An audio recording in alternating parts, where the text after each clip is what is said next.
Fredagskvällens ritual, en digital kanal. De pratar om världen från stort till smått. Från politik till tarot, inget lämnas åt måfå.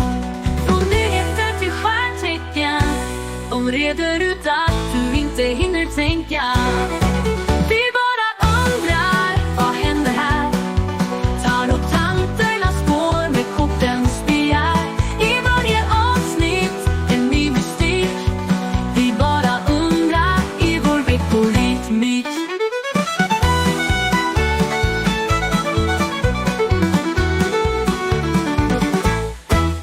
Konspirationer och nyhetsflöden, de gräver djupt, följer varje tråd. Med skratt och allvar de delar sin syn. Tarottanterna styr vår kvällsrutin.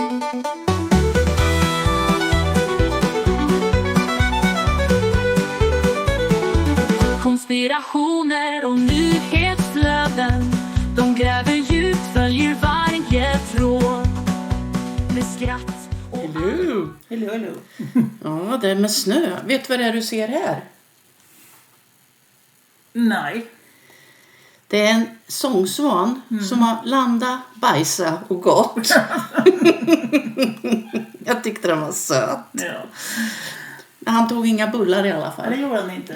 Vi säger att vi har kontroll som här nu, men det har vi haft länge tydligen. Ja. Ja, redan 1952 så fick man inte äta semlor när man ville. Han skulle vilja äta dem, tänkte jag då, men det kanske är viktigt för några. Ja, men det var... Ja, men det är helt otroligt. Blev det böter om man sålde semlor? Frihet åt fastlagsbullarna är ett rimligt krav, säger Skånes konditorier. Men jordbruksnämnden ville icke höra på det örat. Det är bra. Ja.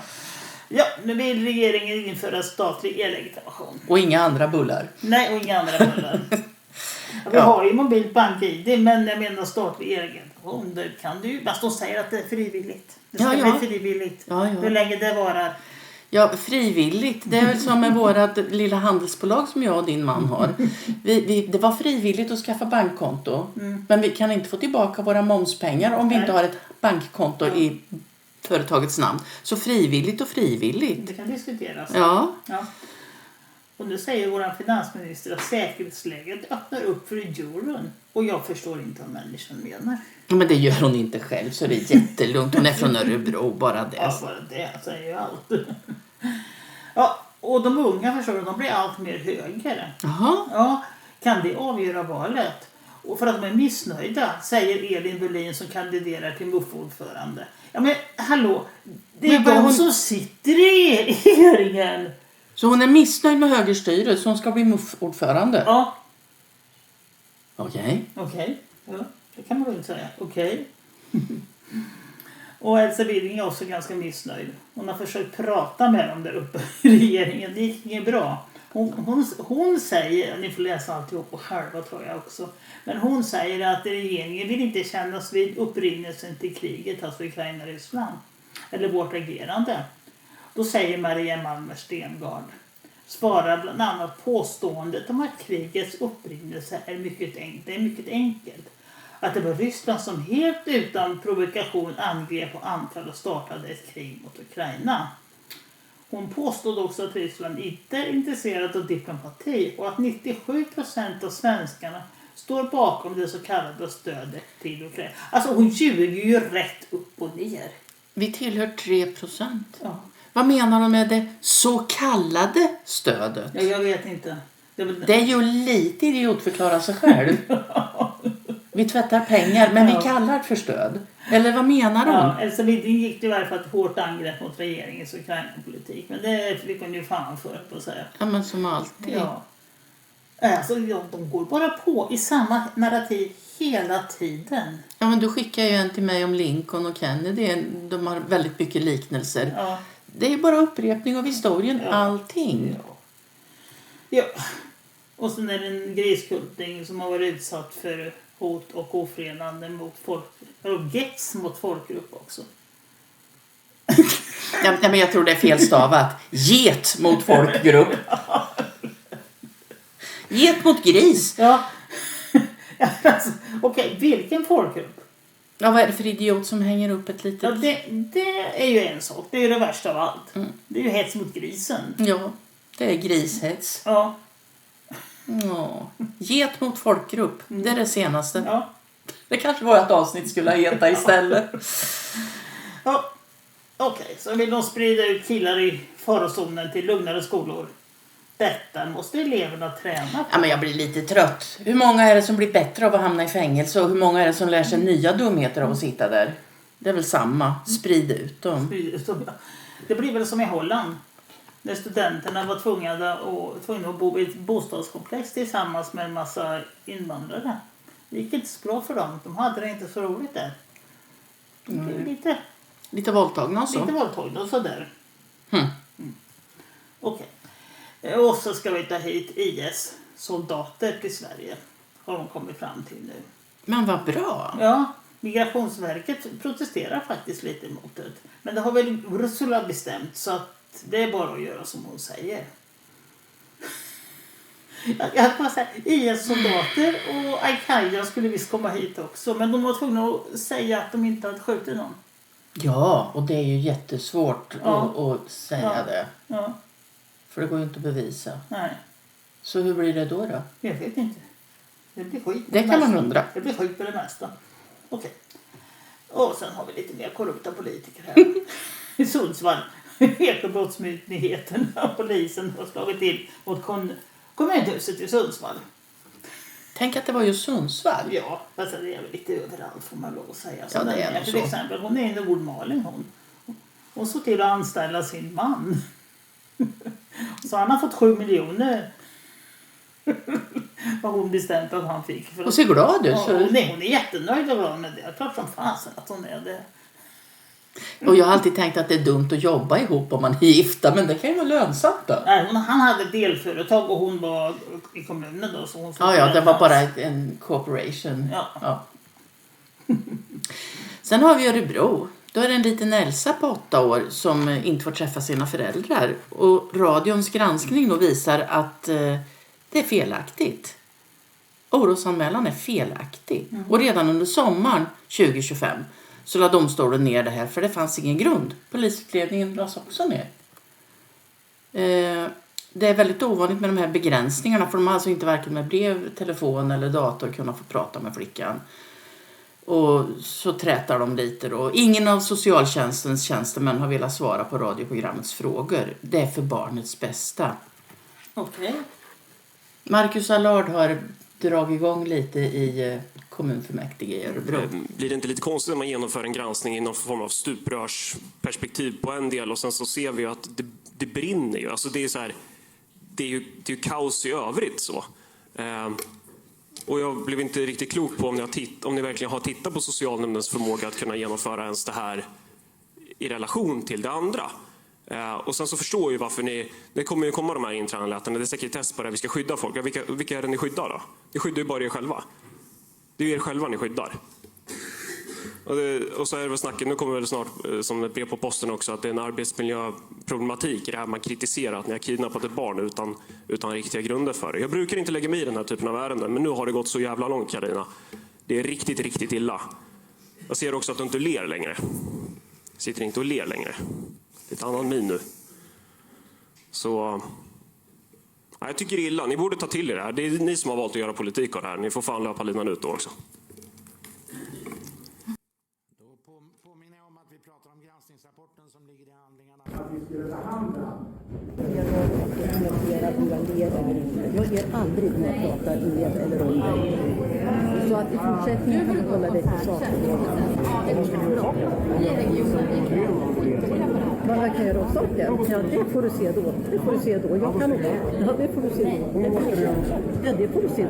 Det behöver inte jag stanna och redovisa. Du får någonstans finns det gränser för Marcus. Även för dig. Jag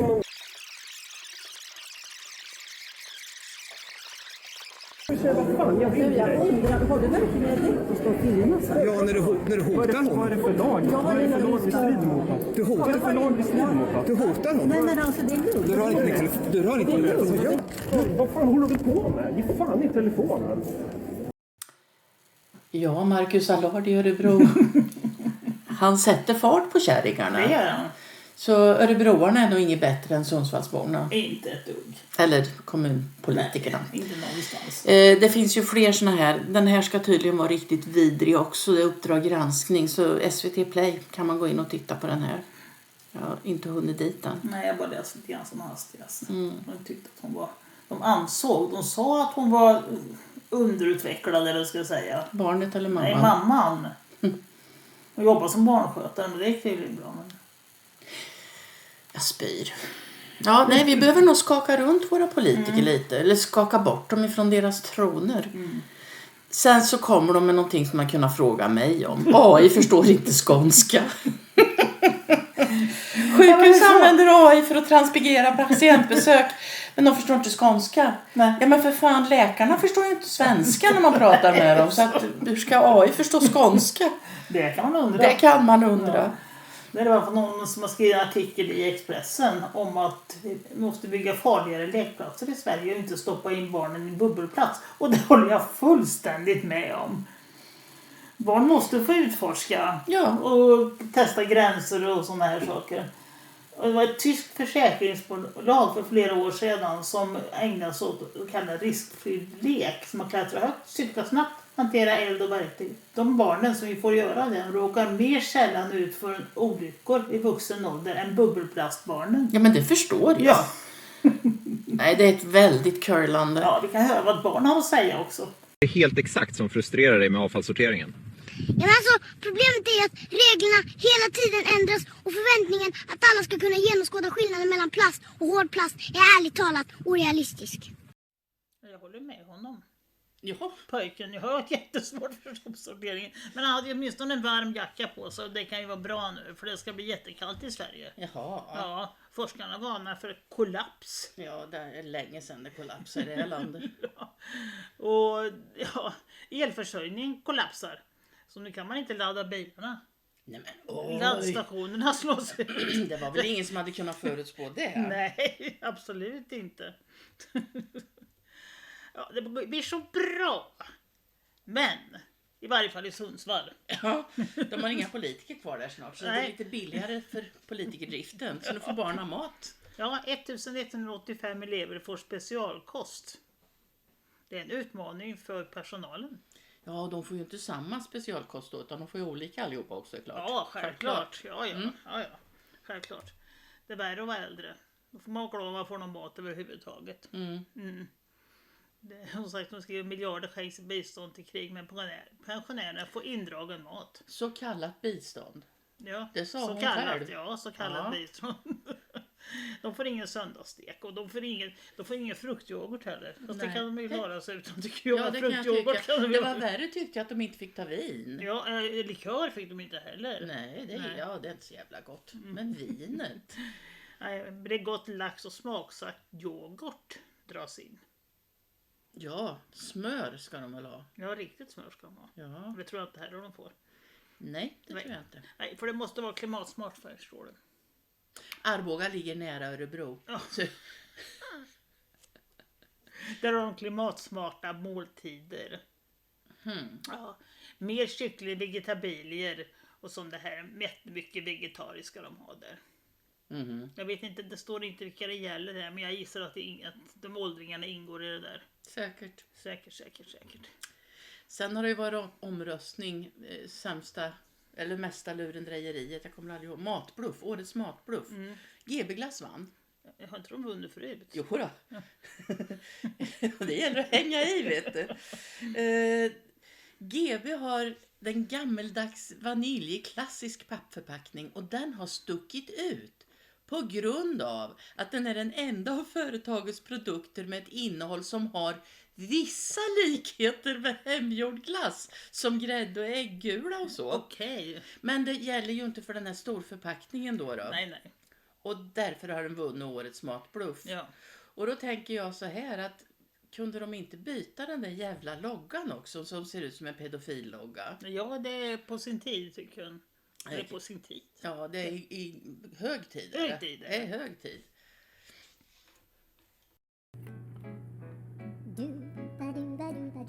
Don't drink that, okay?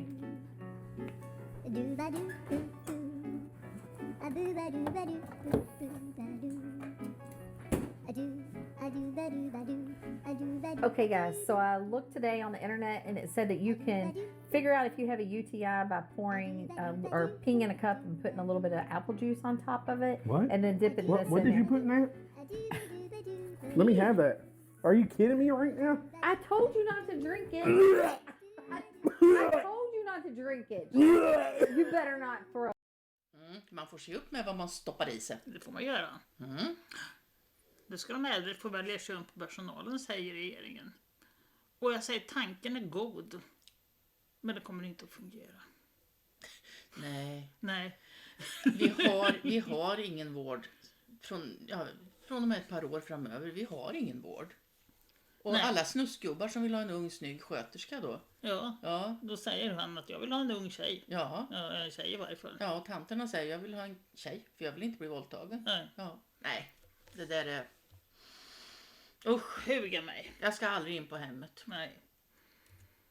Den här behövde in på något hem. Ja, han ska nog in på något hem nu tror jag. Svenske Lukas 43.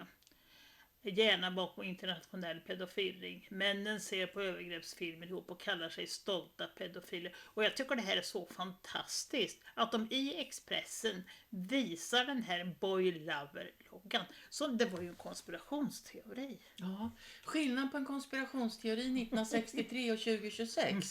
Det är hastigheten på att den avslöjas som en sanning. Ja, nej men det är helt otroligt alltså. De skriver om. Men de har inte skrivit om GB-glassen och den pedofilloggan. Nej. Ja, det kommer väl. Dumpen då? Ja. Det är ju åtal på gång emot, och nu tappar jag ju vad hon heter. Sara. Hon är ju åtalad för förtal då. Hon skriver så här. För er som trodde att Dumpen är nere för räkning och kippar efter luft. Det är nu vi kavlar upp ärmarna för en ny förtalslagstiftning och en friande dom. Och det här brevet, jag vet inte, tycker du att jag ska läsa? Jag tyckte det var jävligt bra. Det gör du som du vill. Ja, jag kan tänka att det blir törligt att lyssna på mig. Så slå på paus här och läs. Det är gripande. Det avslutar med i alla fall, det är till Gunnar Strömmer. Hur avser regeringen att säkerställa så Sveriges internationella åtaganden om förebyggande skydd för barn uppfylls i praktiken? För idag uppfylls det inte alls. Nej. Inte ens i teorin knappt. Peter McCullough har skrivit en bok.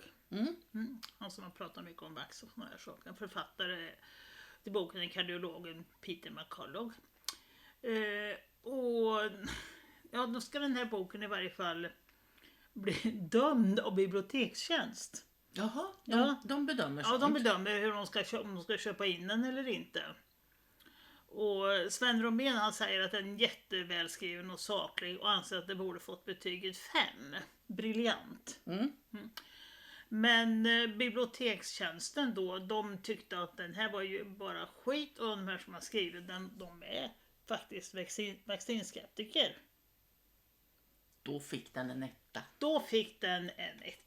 Och det betyder inte 1 i klassen utan det betyder precis raka motsatsen. Nej, då pratar om det här i boken då, om att vacciner orsakar autism och en massa sådana här saker. Så det får man ju inte säga. Nej, det är livsfarligt för så det är ju sanning. Den blir nog inte inköpt på biblioteket. Så då kan vi väl göra så här att vi kan väl gå till bibblan allihopa och be om den här boken.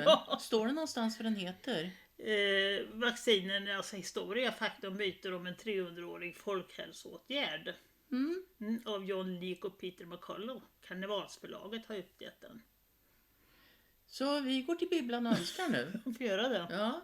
Sven Roman har lite åsikter om både det ena och det andra. Yep. Här kommer en till. J'accuse. Likt den franska författaren Émile Zola säger jag j'accuse. Jag anklagar. Jag anklagar Sveriges senaste socialministrar och statsministrar. Sveriges senaste partiledare. De ansvariga för den svenska folkhälsomyndigheten, Svenska läkemedelsverket, Sveriges socialstyrelse. Jag anklagar dessa personer för att de senaste decennierna har dödat och irreversibelt skadat 100,000-tals svenskar genom att rekommendera direkta gift. Det har oftast handlat om att de har rekommenderat användning av helt värdelösa så kallade avdödade vaccin och gällande covid-vaccinen till och med direkt dödliga genbaserade produkter. Jag anklagar alla dessa höga politiker och de högst ansvariga för de 3 sjukvårdsmyndigheterna och jag anser att de ska stå inför domarskranket. J'accuse. Ja, det var väl inget att motsätta sig där. Nej. Vi är helt eniga. Läkaruppropet gör mer. De har kollat in WHO:s databas för läkemedelsövervakning, Vigi Access. För tillfället när de skrev det här då, och det är mer än 10 timmar sedan, för den är nog ett par dagar gammal den här bilden, så fanns det 5 811 685 rapporter om biverkningar i samband med covid-19-vacciner som aktiv ingrediens. Och en studie från Harvard Pilgrim Healthcare bekräftar att mindre än 1% av biverkningarna från vacciner rapporteras. Oj. Det kan man säga. Ja. Och sen så var det en fullständig, ni får gå till deras sida på Facebook tror jag det här är ifrån. Så får ni leta och titta på det som anges i databasen så mycket ni orkar och vill. Ja, sen hittade jag ett inlägg som en bekant skrev, tack Ingela, på Facebook idag eller igår. Ja, med alla dessa sprutor borde alla vara fantastiskt friska. Och så står det så här då i det här inlägget.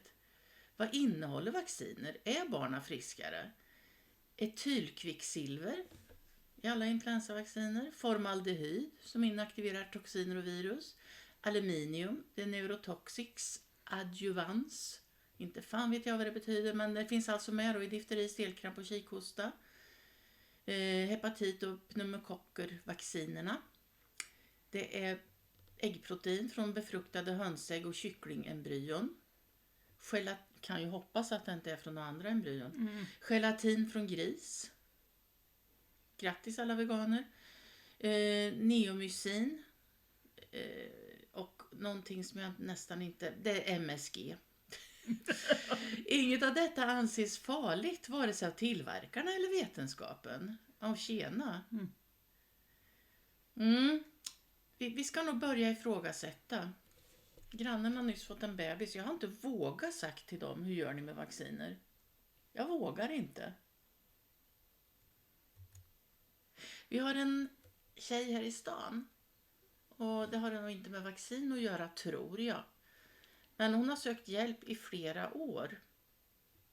Och de till och med bad henne sluta och spänna ut magen. Läkaren bad henne sluta med det när hon var där och bad om hjälp för 78:e gången. Hon hade en cysta på 37 centimeter som vägde 10 kilo.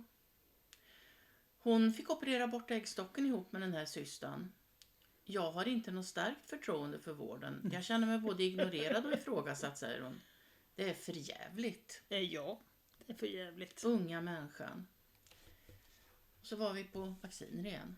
Speak the truth about vaccines, someone parrots the same programmed line. But what about polio? The polio narrative is pure liarrhea. Here's the truth. Polio was already disappearing before the shot, and the real culprit behind the paralysis wasn't some invisible virus, it was poison. In the 1940s and 50s, DDT, a neurotoxic pesticide, was sprayed everywhere, on food, in homes, even on kids. DDT causes paralysis and neurological damage. And what a coinky-dinky doodle that polio cases peaked in 1952 at the same exact time that DDT use peaked. Both collapsed together long before the vaccine supposedly saved us as well. Not to mention over 70% of supposed polio infections are asymptomatic, which is laughable, and paralysis hit less than 1%. Before 1955, sudden paralysis was stamped polio. After the vaccine, the definition was tightened. When paralysis still showed up, they relabeled it. Guillain-Barre, transverse myelitis, acute flaccid paralysis, same symptoms, new names. Polio vanishes, but paralysis and neurological damage resulting from poison doesn't. Modern disease is almost entirely poison-based, from vaccines, pesticides, processed food, chemicals in the water, and the fucking shit they spray in the sky every single day. Polio wasn't proof vaccines work. It was proof that history gets rewritten to hide the real culprit, which is poison. If you're ready to step off the poison train and rebuild real health the natural way, comment awareness below and join me inside the healthy truth. Det har vi en läkare här som heter Nicholas. Han skriver att över 70% av mänskligheten injicerades med lobotomizer covid-vaccin, blir lobotomerad alltså, som nu kopplas till 146 allvarliga hjärn-, ryggmärgs- och psykiatriska biverkningar. Detta förklarar kollapsen av sund förnuft, försämring av kognitiv funktion och de personlighetsförvrängningar som setts sedan 2021. Vi får lyssna på jag vill bara förtydliga någonting kopplat till 146 allvarliga. Det är ju inte 146 stycken utan nej, 146 varianter. Ja, men jag vill, alltså det lät inte så mycket så jag bara känner det behöver vi trycka. Nu lyssnar vi. mRNA shots are getting into the central nervous system and causing widespread havoc. It's literally destroying brain tissue. It's causing viral reactivations, causing brain inflammation, destroying the myelin sheaths, demyelination syndromes, causing pus-filled lesions in the brain and spinal cord, and unleashing prion disease. It's 800 times more likely to get Creutzfeldt-Jakob's disease with the COVID shots compared to the flu shots we found in that study. And that's the human equivalent of mad cow disease. So this is what is happening to people's central nervous systems. Not everybody who takes it, but a large percentage will suffer from these and increased risks of brain clots. Again, that was 3,000 times more likely with the COVID shots compared to the flu shots. And this is consistent with a recent paper that just came out showing cognitive decline is skyrocketing in America among America's youth. And many children, their parents subjected them to these chemical lobotomies. The 70% uptake of a lobotomizer injection is playing a significant role in the collapse of cognitive function as well as common sense since 2021. 3000 gånger större risk för stroke med den än med vanlig influensavaccin. Och då blev jag bara vansinnig. Mamma gick på blodförtunningsmedicin. Och henne gav de en influensaspruta i ena armen och covidvaccin i den andra. Dagen innan hon fick sin stroke. Ja. Hur många tusen gångers chans hade hon att få den där stroken? Många tusen gånger. Jävla idioter, de är fan inte pålästa alltså. Ja, det är som sagt många konspirationsteorier som visar sig vara sanna. Som det Redacted hade ett avsnitt här i veckan. Och jag kan känna nästan att jag varnar för att titta på den. Men det var samtidigt enormt intressant vad som finns i sprutorna. Alltså de här nanopartiklarna och sådana här saker. Jag ska inte säga för mycket. Men nej, men alltså det är många sådana där jävla teorier som visar sig vara alldeles för äckligt nära sanningen. För alldeles för sanna. Ja. Och det är också där som man, det var det här med att det skulle sprida sig, vad heter det? Kontaminera från den ena till den andra. Det var ju också en konspirationsteori. Ja, sheddingen är det du tänker på. Ja, shedding. Och nu ska de göra vacciner som gör det. För att kunna, och det är alltså 26 januari. Denna gain of function forskning stöds av den amerikanska militären, står det längst ner. Ja. Och då skulle jag vilja kontra med att jag tror inte att det spelar så stor roll. Nej. Jag hoppas innerligt att det är så. För gain of function, det betyder funktionsförstärkning. Den forskningen som manipulerar virus för att bli än mer smittsamma har varit finansierade, pausade, omdirigerade, bytt namn på och ändå bara fortsatt. Inte bara en gång utan i årtionden. Men nu finns det en bild. This relates to gain of function research. Gain of function research is a type of biomedical research where pathogens are adulterated, viruses are adulterated to make them more potent or to change the way that they function. Many people believe that gain of function research was one of the key causes of the COVID pandemic that struck us in the last decade. What this executive order does, first of all, it provides powerful new tools to enforce the ban on federal funding for gain of function research abroad. It also strengthens other oversight mechanisms related to that issue and creates an overarching strategy to ensure that biomedical research in general is being conducted safely and in a way that ultimately protects human health more. It's a big deal. It could have been that we wouldn't have had the problem we had. A lot of people say that, sir. If we had this done earlier. Thank you. Ja, jag hoppas att det där är sant. Jag hoppas att det blir så där bra. RFK Jr. säger så här. Bill Gates kontrollerar WHO. vilket bestämmer med vacciner då för hela världen. Jo. Och det tror jag på. Och de har ju gått ur WHO nu. Ja, då får vi betala mer istället. Ja.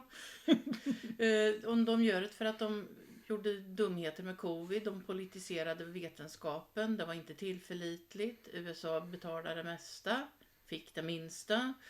Och så var det global kontroll över nationell hälsa. Och jag tycker alla de där orden är bra i rätt ordning och alltihopa. Det där med fick minst vet jag inte. Men de fick väl lika många sprutor de som de fick alla rätt andra. många tror jag. Ja, det ska i alla fall vara så att det tjänar folket, inte byråkraterna, säger han. Jag tycker han har jättebra ord där. Jag hoppas att han är värd de orden också. För vi är rädda för Trump. Ja, det är vi. Vi är jätterädda. De har gjort en undersökning och kommit fram till vilka länder som att svenskarna är rädda för. Det är USA, Kina och Ryssland. Ryssland har faktiskt gått ner lite grann och istället så har USA gått upp. Är du rädd för någon av dem? Nej, jag kan inte påstå det. Nej, inte jag heller. Jag är ett annat land som jag är rädd för. Det är ingen som kan gissa vilket. Nej, Israel. Ja, jag är rädd för Israel. De pratade här om att Ryssland påverkar val och påverkar politiker och sådana här saker. Men vad gör inte Israel? Men de erkänner ju att de gör det också. De bara berättar inte hur. Nej, de berättar inte hur. Men de håller sig inom lagens gränser. Det är fint. Ja. Och då har vi våran fina Åkesson då, som var där och pratade häromdagen med Israel. Och det står att han håller ett antirasistiskt brandtal. Jag vet inte, rasismen kan vi liksom stryka där, känner jag. Antisemitiskt var det. Antisemitiskt. För han säger, han lovar att aldrig sluta villkorslöst stödja Israel oavsett vad hans väljare tycker och saker. Så jag hoppas hans väljare ser det. Att han skiter totalt i er. Totalt! Drog han handväskan i bordet när han sa det? Men du vet, han mådde nog lite dåligt. Han var ju inbjuden som huvudtalare på den här konferensen till Knesset. Men under förmiddagen så syntes han inte till. Och enligt stabschef Linus Bylund så stannade han kvar på hotellrummet för han skadade sig natten innan. Han hade haft en mardröm. Ja, det hade han minst haft. Full, man kan väl snubbla. Han jagas av en aggressiv islamist. Nej, men det var inte snällt. Nu är den bilden på honom ganska liten där. Men han påstod att han fick åka till sjukhus och sy 6 stygn. Vet du vad? Jag förstorar upp den så att vi kan se den. Och jag förstår inte hur 6 stygn kan få plats under det där lilla plåstret. Men... Ja, du vet, så töntigt. Herregud. Han får väl erkänna. Ja, det var ju så illa så att de var ju tvungna att ställa in en presskonferens när han kom hem också. Fortfarande då illa? Ja, det var inte med honom. Det var inte det som var så illa. Han hade plåster kvar så han funkar. Ja, han och Linda var tvungna att ställa in då för att på grund av deras medarbetare då som heter. Det står inte det. Nej, det står inte vad hon heter. Men Katja Nyberg.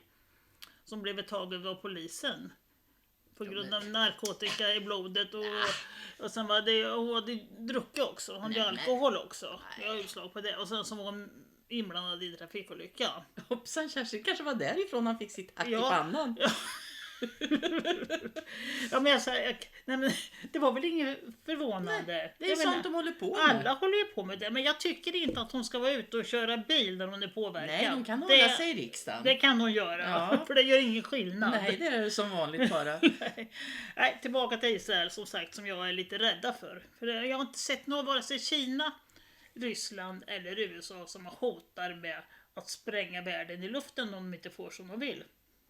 People have never heard of the Samson option, but it's not a secret.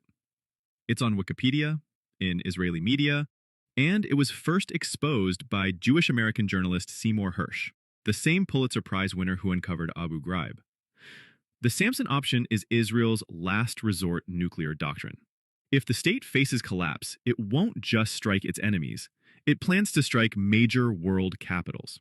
Not just Tehran or Damascus, but Washington, D.C., New York, Paris, Berlin, even cities in the countries that fund it. Recently leaked Israeli documents list these exact targets, confirming what Hersh warned about decades ago. This isn't a defense policy. It's global blackmail. A doomsday doctrine where the entire world becomes collateral if Israel falls. Iran has never threatened to nuke its allies, but Israel has, and still might. So ask yourself, if any other country had a doctrine like this, would we call it a democracy or a threat to civilization? Och sen har ju den här fina Larry Ellison har ju köpt TikTok nu. Det är klart nu. Så nu börjar de censurera där. Då får man inte nämna Epstein. Inte ens ett privat meddelande till någon. Det är du. Ja, och jag tycker det är så konstigt. Det är som att erkänna, ja men det är ju som att erkänna att ja, han jobbar för oss. Då kan man ju undra vem det är som bestämmer att det ska censureras. Ja. Ja, och sen finns det andra saker man inte får säga på TikTok också. Deras nya då CEO-chef. Han säger att man får inte kalla någon för sionist. För det kan bli hate speech då. Men man får säga att om man menar att det är en bra sionist. Men inte om det är dåligt. Så om jag säger till dig, åh vilken snygg halsduk du har. Ja, då är det upp till mig att avgöra om du menar det eller inte. Ja. Ungefär. Spännande. Ja. Och i varje fall går det inte så bra för TikTok sen han tog över. Nej. 150% har det ökat de som avbokat så att säga. Och det låter ju jättemycket men det säger ju egentligen inte ett dugg. Det säger inte så mycket. Men det är klart folk lämnar. Ja. De har gått över till den här många. En app som heter Upscrolled. Som ska vara lite friare. Man kanske får säga Epstein där. Bara man stavat med 2 P eller något. Ja. Ja du. På måndag annonserar EU sitt största frihandelsavtal någonsin. Med Indien. Ja. Nu ska vi få lite talanger igen. Vad bra. Ja, det är jättebra så du. Massiv arbetskraftsinvandring som framtida regering inte kan ändra. Står det här till och med. Va? Ja. Arbetskraftsmobilitet och snabbare visum. Strömlinjeformade arbetstillstånd.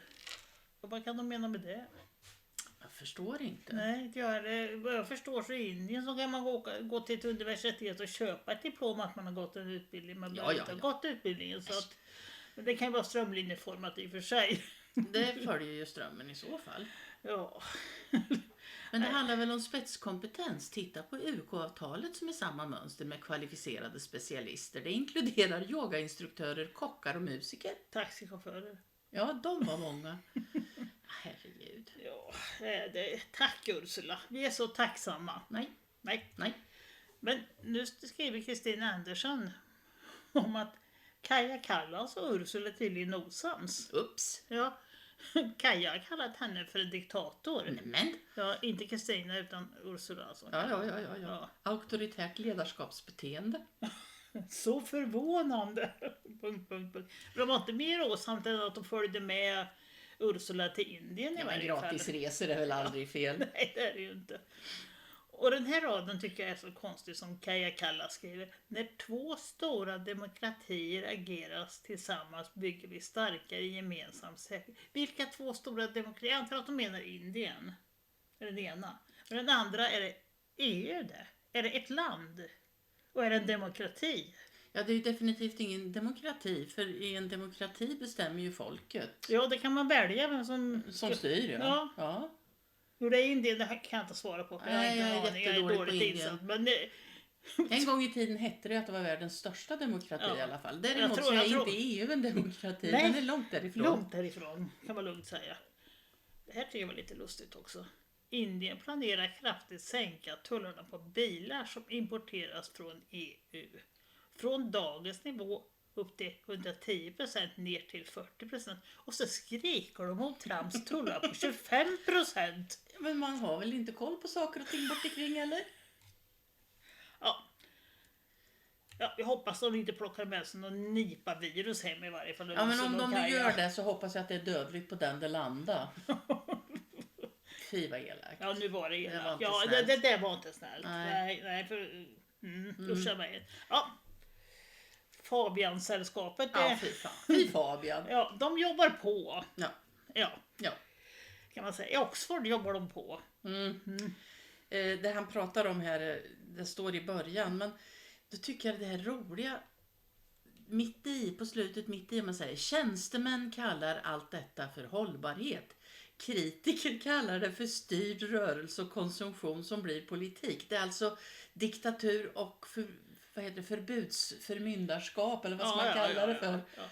Så står det flera amerikanska städer studerar liknande modeller för trafikbegränsning.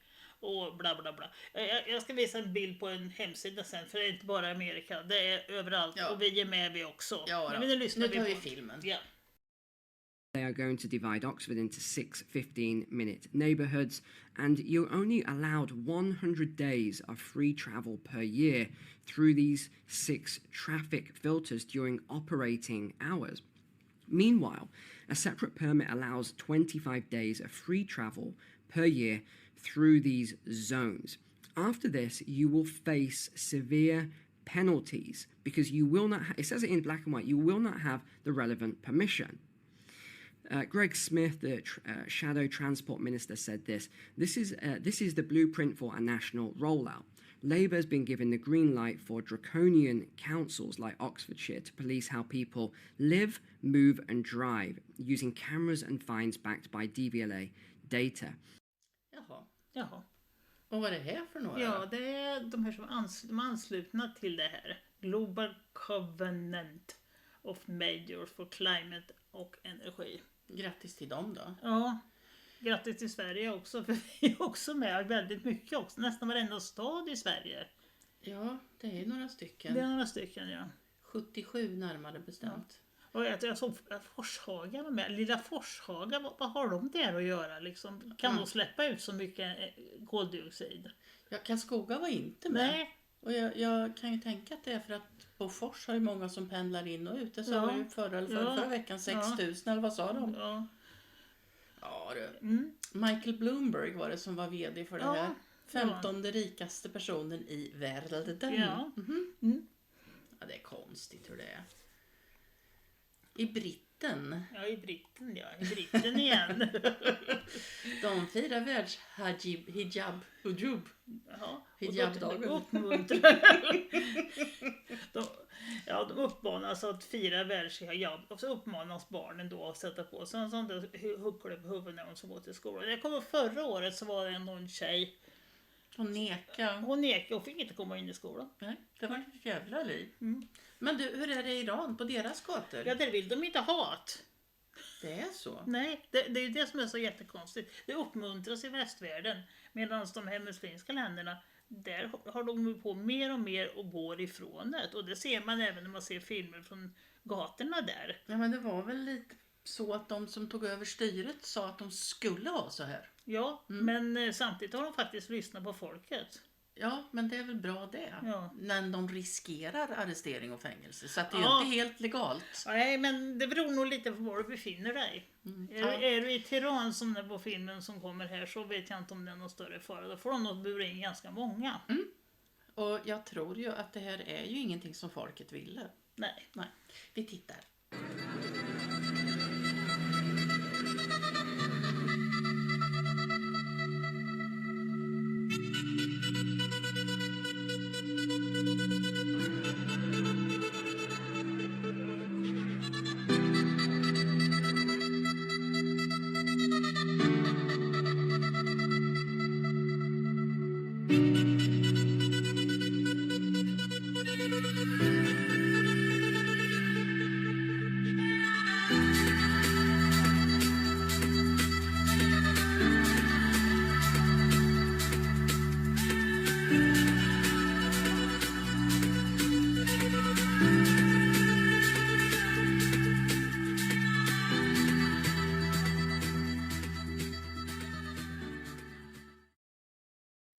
Nu är vi i Britten igen. Ja, det är vi. Och där har de en Amelia. Ja, Amelia Earhart tänker jag då. Hon som flög. Nej, vi hör mannen här presentera henne. Så. Allow me to introduce you to Amelia. This is Amelia. Isn't she lovely? Patriotic. She's the new version, or the British version of Joan of Arc. She's here to save us all from the enemies of the country. But who is she? Well, first of all, she's an avatar. She's a computer-generated fairy. That's all she is. But she was invented by the government. The government commissioned a video game to try to teach our young people that they're far right, that they're racist, that immigration's great, that if you read Lord of the Rings, you're a fascist. So they created this game, and she's one of the characters. And now we've stolen that character, Amelia, and now she's saying all the right things. She's telling us to fight for the country. She's telling us to be proud to be English. I'm British, but especially English. It's the English who are waking up. Other countries in the Union have been awake for quite a while, but it's the English. We're the powerhouse. We need to wake up if we're to save England, to save the UK. And she's the new poster girl. Han nämnde ju ett spel där som den där Amelia kommer ur. Och det är alltså ett spel som de skapar för att programmera barnen rätt. Ett dataspel då, eller? Ja, ett dataspel. Jaha, kul. Ja. Många som köpte det, tror jag vet inte, jag tror det var gratis. Det är regeringen som har gjort det. De ville väl att så många som möjligt skulle spela. De ska ge det för att hitta patriotiska barn och utreda dem. Och, alltså att de... Ja, ett antiterroristsystem skulle de bli i spelet anmälda till om de svarar fel på frågorna. Gud vad hemskt. Gud vad hemskt. Och det är faktiskt riktigt vidrigt. Men det är inte alla som gillar Amelia. Amelia is an AI purple-haired goth girl originally created for an anti-extremism computer game generated by the Home Office. But now an increasingly outspoken, anti-Muslim, flag-waving so-called English patriot. She has become very popular, and here she is in action. I'm Amelia. I'm English, and I love England. I like having fish and chips and a pint at the local pub. I like pork sausage and dogs and fashion. This character has essentially been taken over, and it's staggering that how quickly this has proliferated across the internet. The middle of last week, from nothing at the start of January, there were 12,000 posts involving this character in one day. The other thing that's perhaps most damning about this is Elon Musk himself has now retweeted an account which has created a cryptocurrency behind this particular meme. So you can now get an Amelia coin because, let's face it, right-wingers need another cryptocurrency. But Elon Musk is now promoting that. And this is monetizing hate. This is one of the clearest examples we've ever had of somebody trying to make money out of right-wing hatred. And, okay, we get hatred from all sides on the internet, but this is very clear where this is coming from. And the AI account, for example, Andrew suggests is English. I'm of high confidence those videos did not originate in England. They were made outside of the country as disruptive tactics through deepfakes and other technology. Men röker hon också? Jajamensan, och eldar upp Keir Starmer. Han gillar nog inte heller ända. Är det ett sånt där hatbrott där i England? Ja, det är det förmodligen. Vem stämmer de då? Ja, det är de inte kan. Det är det som är det roliga. Man kan inte stämma en AI-figur än så länge, men det var en tidsfråga. Ja, och sen har vi att do-weapon. De finns och de skalas upp. Och de ska vi lära oss nu vad det är för någonting. I'm a conspiracy theorist, but you don't have to be one to think that this is insane. The US Department of War tweeted that yes, they have directed energy weapons and yes, they are scaling them. For years, if you even mentioned this kind of technology, you got mocked, you got fact-checked, and you got called a crazy conspiracy theorist. And now it's just openly admitted. So what is a directed energy weapon? It's a weapon that uses electromagnetic or particle energy to destroy its targets. Extremely deadly. Theoretically could even start fires that burn abnormally fast and other things like that. And maybe this technology has been around a lot longer than we're told. Here's an image from the 1871 Chicago fire. And what's that? If you see here, this laser does not incinerate the color blue, so the people painting their roofs blue aren't so crazy anymore, are they? And what exactly are they scaling them for? But what do I know? I'm just a conspiracy theorist. Let me know what you think. Ja. Sen under tiden som de håller på med do så håller de på med poop. Nej, Dominion-systemet vet ni. Deras före detta vd Erik Coomer, han har suttit under ed och berättat om hur de har kunnat fixa och dola med dessa jävla resultat. Så det kommer nog en fortsättning på det här. Bland annat så har han ju berättat om då hur de har tagit manuella backuper och de har pluggat in externa hårddiskar. Och det är plural. Först en orange i gummi. Ja, och sen en hel hög med sådana. Och när de börjar trycka på dem, liksom, vart ska det här? Den här killen som installerar hårddiskarna då. Ja, det var väl lite otydligt. Ja, vad har ni för säkerhetsprotokoll? Ja, det var väl också lite otydligt. Så det är ju jättekonstiga saker. Och sen avslutar de med det här FBI-tillslaget i Fulton County på valkontoret där. Hänger det ihop med Maduros infångande? Han Venezuelas president. Har han sjungit lite? Det är mycket man kan undra. Ja, visst kan man undra mycket. Ja, det jag undrar, vet du vad det är? Nej. Jag undrar om det nu är klart, om det blir fastslaget att Biden fuskar sig till presidentskapet. Vårat NATO-medlemskap. Nej, det är ogiltigt. Och de här inga baserna vi har. Ja, de är ogiltiga. Ja. DCA-avtalet. Ja, det var det jag menade. Ogiltigt. Det var det jag menade. Ja, jag kom på vad det hette. Ja. Nej, det är mycket där. Benådningarna är ju redan. Ja. Eftersom det var autopen. Ja. Ja, det är mycket man kan fundera på. Det kan man göra. Pingvinen till exempel. Pingvinen, så krama pingvinen, säger Vita huset. Pingviner bryr sig inte om åsikter från den som inte kan förstå. Och nu ska vi visa en liten film på var pingvinen kommer ifrån. Ursprunget till den här pingvinen som går över snön. Ja, precis. Vi pratar om den pingvinen. Ja. But one of them caught our eye, the one in the center. He would neither go towards the feeding grounds at the edge of the ice, nor return to the colony. Shortly afterwards, we saw him heading straight towards the mountains, some 70 kilometers away.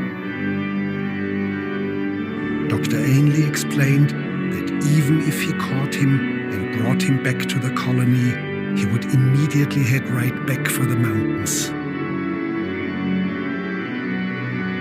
But why?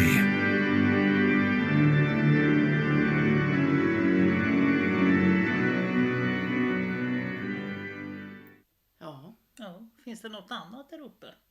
Det kan det I vara. Nordpolen, man tror. Man kan undra. Ja, jag undrar jättemycket hela tiden. Det är min grej liksom. Men det här med pingviner, det är ju väldigt kopplat till militära. Det kan man ju inte tro. Nej, det kan man inte tro. Men Amiral Byrd, ja. Både Operation Deep Freeze och Operation High Jump, bägge två ner till i andra änden då. De hade pingviner på sina loggor. Fast där fanns det väl pingviner? Där fanns det pingviner. Så det är ju mer logiskt i och för sig. Men det är väldigt mycket symbolik med det här. Jag förstår inte alltihopa. Men.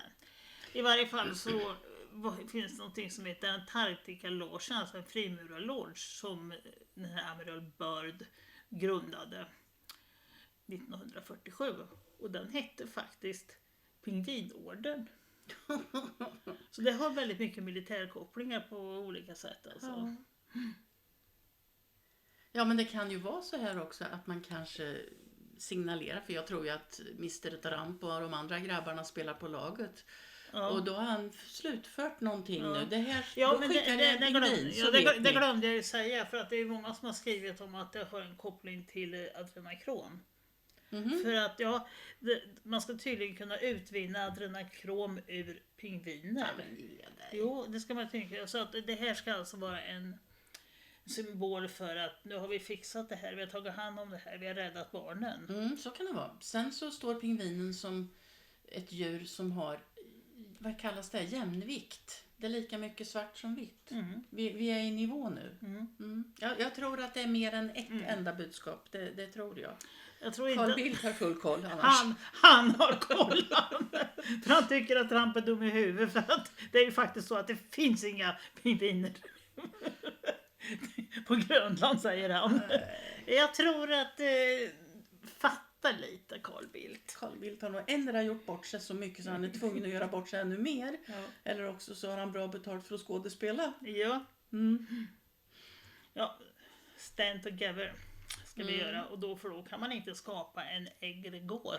Nej, och det vet ju alla vad en egregor är. Ja, så nu ska du få läsa vad det är. Ska jag läsa nu? En egregor är en kollektiv enhet eller en tankeform som uppstår när en grupp människor samlas med ett gemensamt syfte eller avsikt. Den beskrivs ofta som en energisk entitet som ackumulerar psykisk energi över tid och påverkar gruppens kultur och dynamik. Termen har historiska rötter, möjligen myntat av Victor Hugo, och är förknippad med olika esoteriska och ockulta traditioner. Eregorer kan också ses som ett levande kollektiv av medvetanden som vägleder och formar sina medlemmars erfarenheter, vilket ses i sammanhang som frimureri. Varje gång en grupp enas om en gemensam tro, idol, ideologi eller uppdrag, Hammarby, ni vet så, blir det batteriet för något annat. Något som börjar mata, tänka och replikera. Det är en egregoren. Det heter egregoren. Egregoren? Hur vet du det? Egregoren. Ja, det spelar ingen roll om hängivenheten är andlig, politisk eller företagsmässig. Om en grupp bildas kring en yttre symbol, berättelse eller räddare och upprepar den tillräckligt ofta, så blir det mer än bara gemensam betydelse. Den blir en enhet, ett system, en parasit med minne. Som till exempel politiska partier som slåss med varandra. Vi är så långt åt höger så vi har varit vänster för att gå vidare. Ja. Nej, så de bryr sig inte om vem det håller på, bara ni bråkar så blir det bra. Egregore offers a trade. Give me your individuality and I will give you purpose. Give me your conscience and I will give you permission to hate without guilt. For a human being who feels small, powerless and isolated, that is a seductive offer. It is the ultimate deal with the devil. The strongest walls of the egregore are built with bricks of us and them.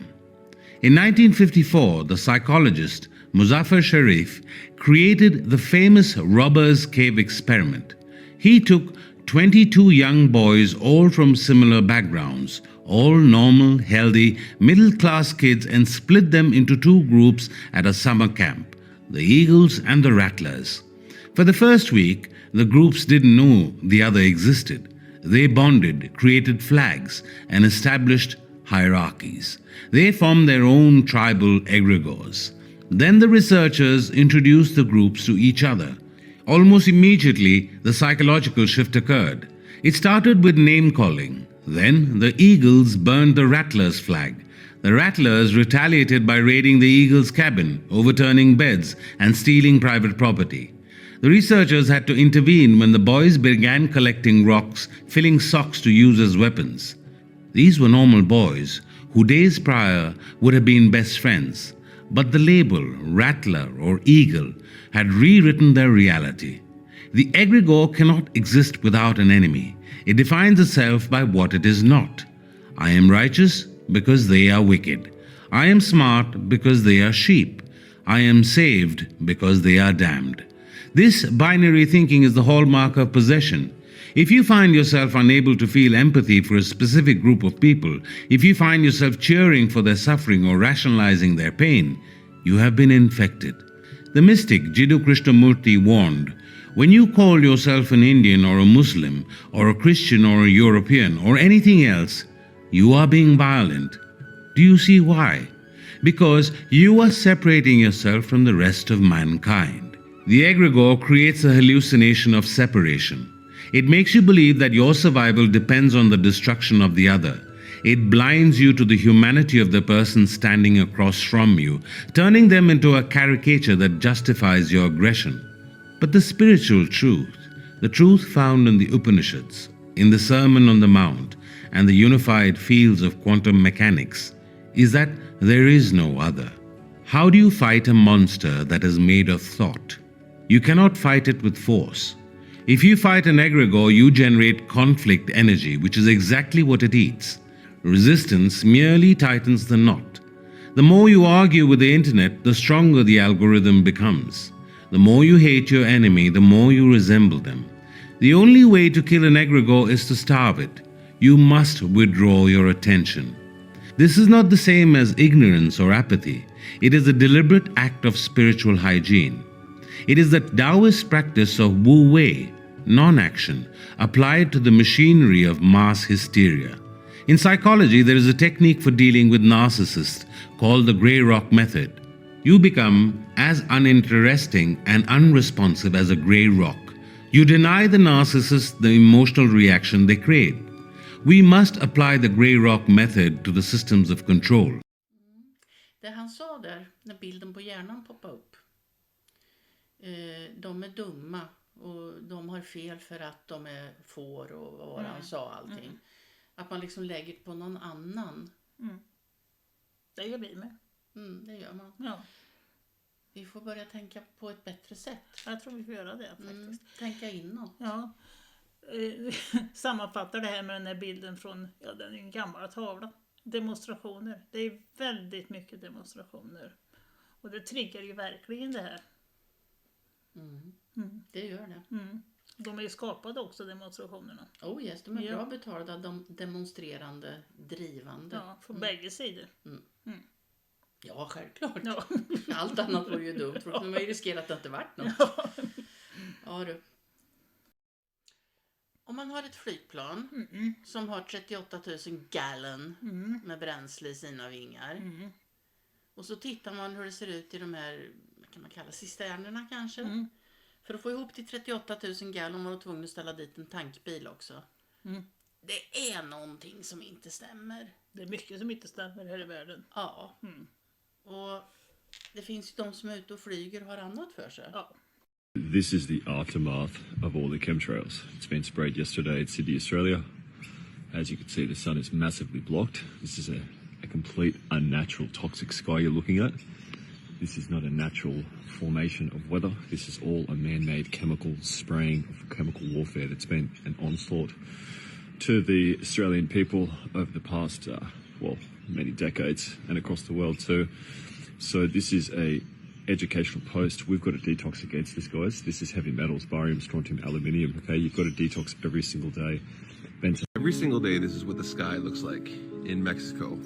All natural clouds. Notice there's no lines in the sky blocking out the sun, dispersing, no chemtrails whatsoever. That's because Mexico banned geoengineering, and this is what the skies look like every single day. They ban chemtrails because they don't want to block out the sun, because they want tourists to come here that are from other countries that hate chemtrails and hate geoengineering.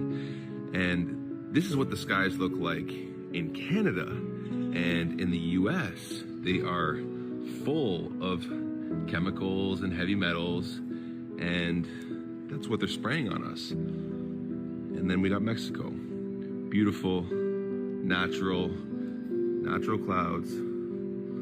Aluminum, barium, strontium, manganese, surfactants, polymer fibers, graphene, all of this coming down in our breathable air column.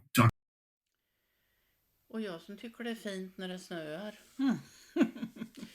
Då kommer det ner 3D, grafenoxid och jag vet inte vad alltihopa. Du vet, Stensö ringde till någon snubbe på SMHI, någon klimatolog, och han kände inte till chemtrails alls. Sen 2 minuter senare så, vädermanipuleringar håller vi på med. Det har vi hållit på med i många år. Ja, men du sa ju nyss, nej, det hade han aldrig sagt. Fy det fan. beror på vilka ord man ska använda, måste använda rätta ord, vet du. Men grafenoxid och nanopartiklar, att det var i de här cloud seedingen, det var väl en konspirationsteori. Oh ja. Och hur snabbt vart inte den sann? Jo, de här patenten är tagna 6 januari. Ja. Så åtminstone de sista 4 åren då.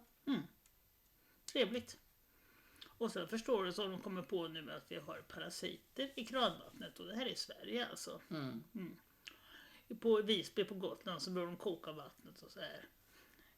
De kanske ska ta och lägga det under ett mikroskop som de har gjort i USA. Nej. Jo. Då får man veta vad det är. Ja.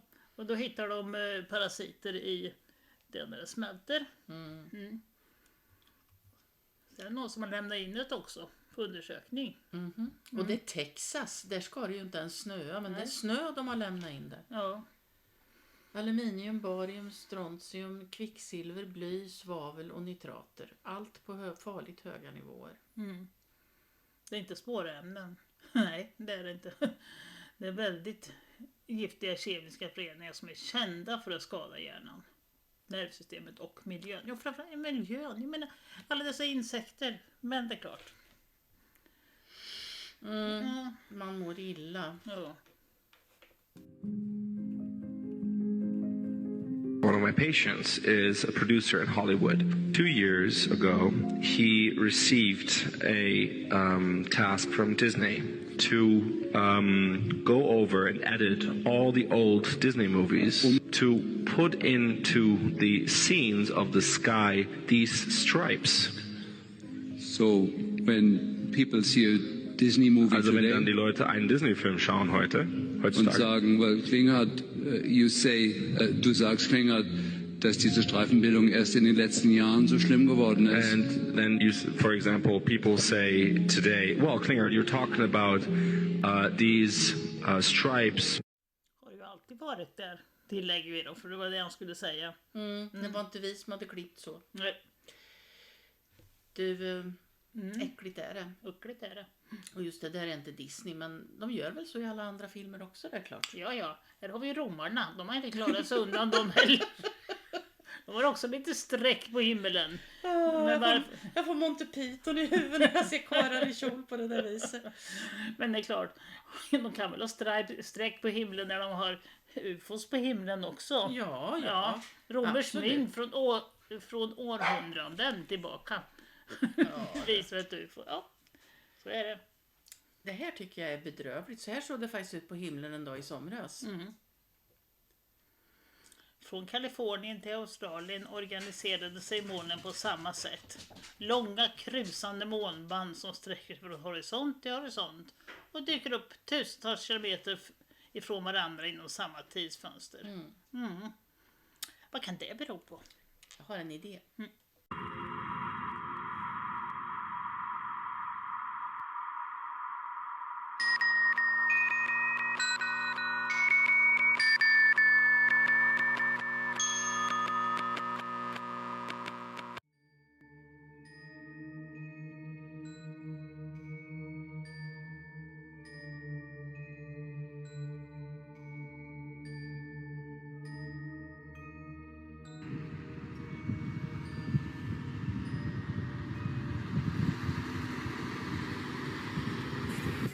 Each of these trailers you see around me have transmitters in them.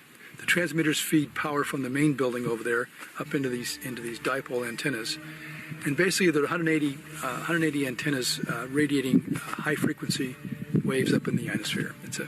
It's a big ham radio, a big HF radio, the biggest in the world. Fundamentally, what this is about is taking the ionosphere at 100 kilometers up and turning it into a laboratory. We can do experiments. We can create bubbles. We can heat small sections. We can create waves. We can excite plasma resonances and do a lot of experiments.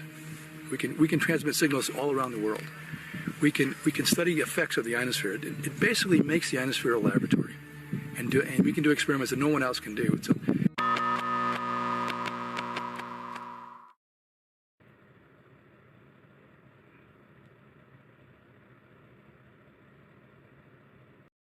Om det som hände i Harrisburg hände så är det sannolikt. Jag tänker bara på, jag är så jättetveksam till om det här Davos ens en gång finns. Men om Davos ens en gång fanns, så det är ganska sannolikt då att då var O'Keefe där. Ja, det var han. Ja. Och han pratade om koldioxid. Ja, han pratade om klimat engineering. Ja, han pratade med en Andreas Svan. Ja. En svensk, vad kallar han sig för? Han var en entreprenör. Ja. Vi lyssnar lite. technologies to assist with the warming climate, and the effect of sulfur dioxide in the atmosphere will help block some of the warming, and the particles stay in the air for 1 year. So, and actually we're speaking to some of the airplane manufacturers and to see if they can emit some of our technology into the atmosphere to help with the global warming. That's right. Fantastic. Yeah, climate. I mean, we don't like to use the term climate engineering. It scares people, so we prefer. But it's but for me, being an engineer, I think that's actually what you do. It's yes. You can have financial engineering, you can have, I'm sure, climate engineering, because it involves something that's more scientific. Yes, exactly. You're an engineer, you understand. It's from Sweden, right? So we don't like to call them chemtrails. We don't like to use this. So what do you call it instead? Well, we call it aerosol injection. Aerosol. It's kind of like little droplets. Okay. And the droplets form in the air, and they stay there for a year. Yeah. It's modeled kind of a mini volcanic eruption, actually. Yeah. And the aviation fuels have some sulfur in them, so it creates some sulfur dioxide emissions naturally, and that does have a cooling effect. Now, this guy, Kennedy Ritchie, who runs a company called 4Air, spoke on stage, and he says on his website that he wants to, quote, decarbonize the aviation industry.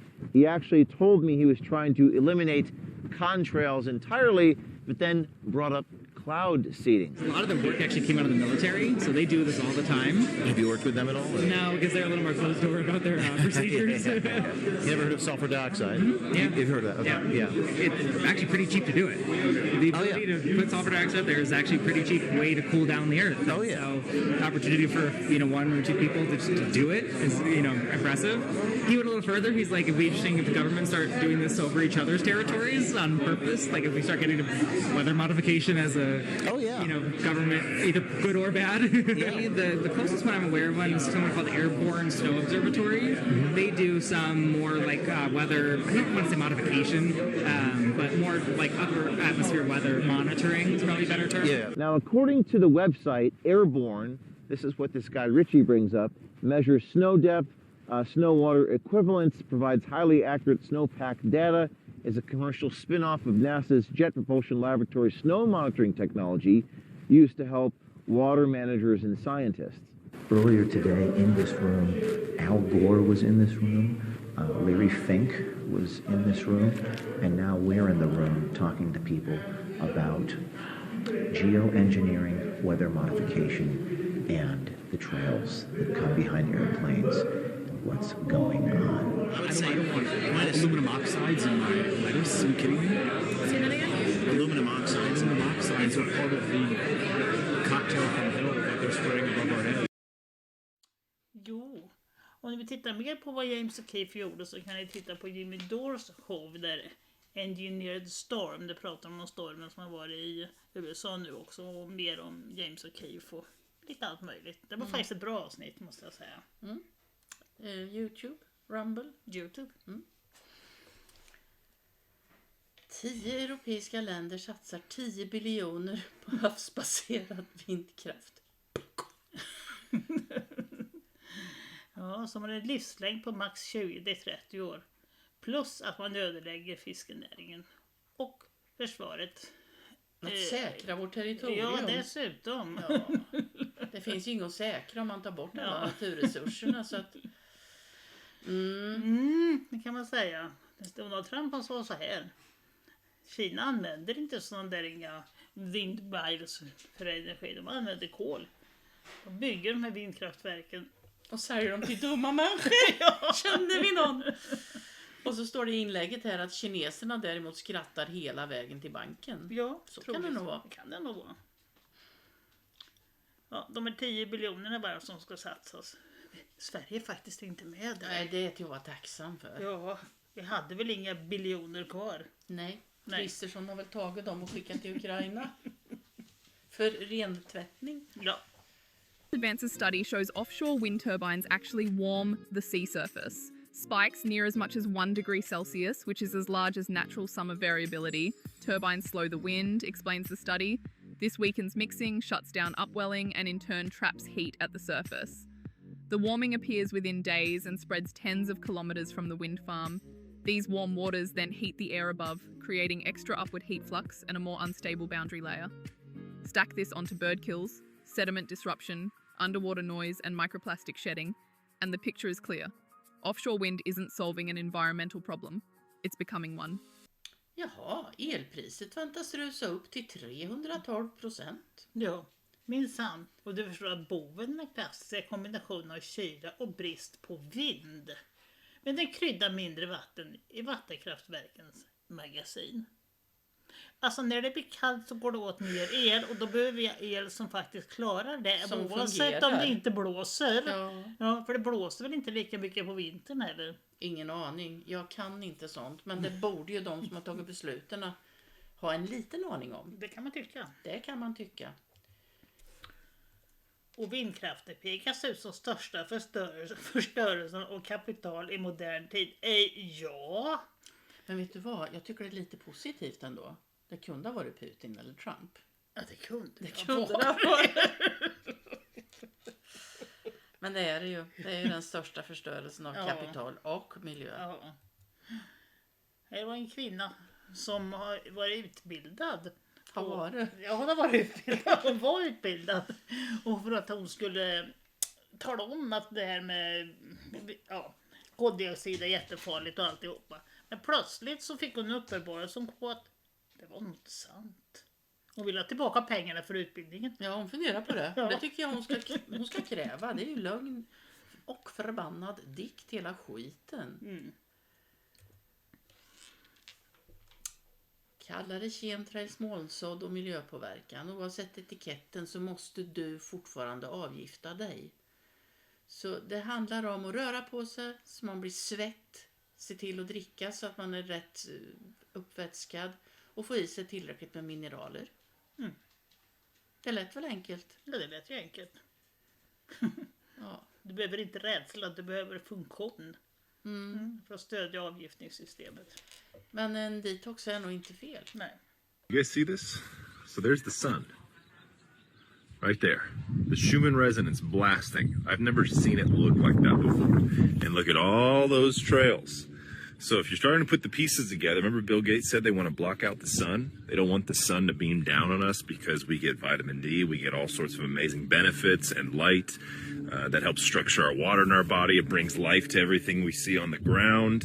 And so they block it. Now they block it, then they spray stuff things that come down into our food, into our soil, into our plants and our water systems, into heavy metals and all sorts of things that now get leached into our body. They turn on the Wi-Fi 5G to microwave for us from the inside out and all of a sudden point fingers and say, oh, global warming. You guys, Mother Nature makes no mistake. That is not normal clouds. For one of these cups, there is a bottle of wine. And if you pick the bottle of wine, we go on a girls trip, okay? So let me just do this. Okay. There we go. Is it this one?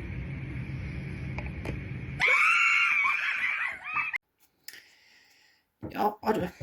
Ja, det kan man säga. Geoengineering var väl tanken idag.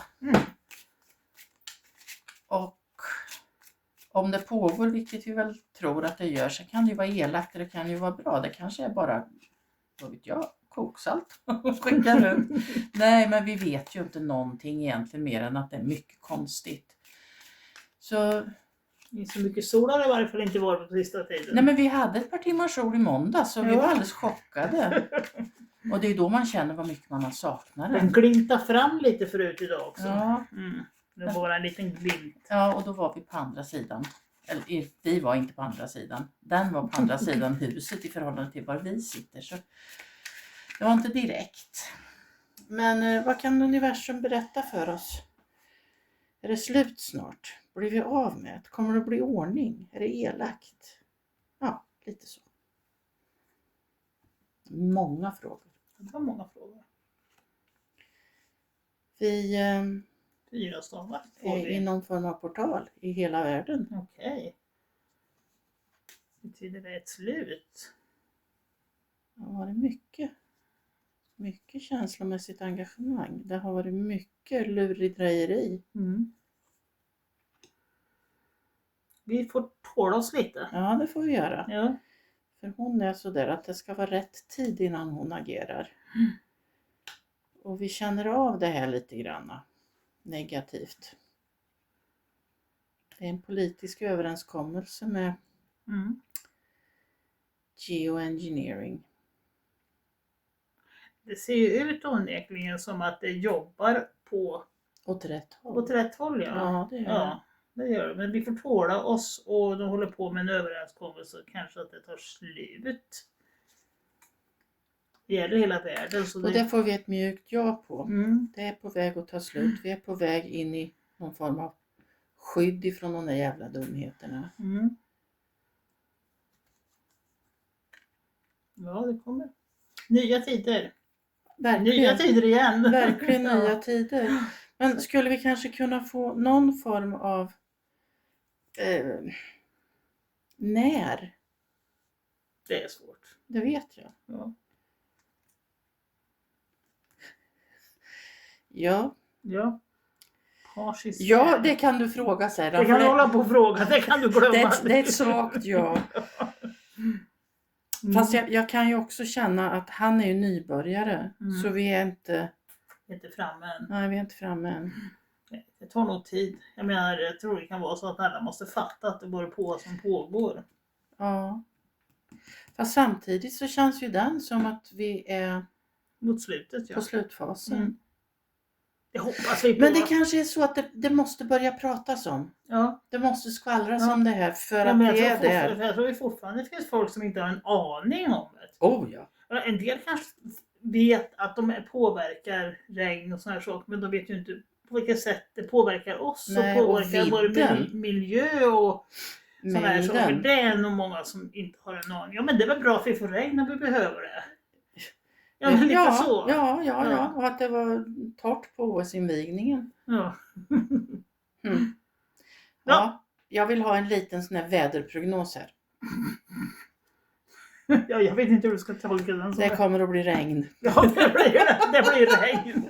Ja, det var katten. Ja, det var katten. Ja, ha det så gott hörni. Och vi hörs och ses nästa fredag, hoppas vi. Hej, hej. Hej, hej.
Mimi，你好亲人啊，咪咪。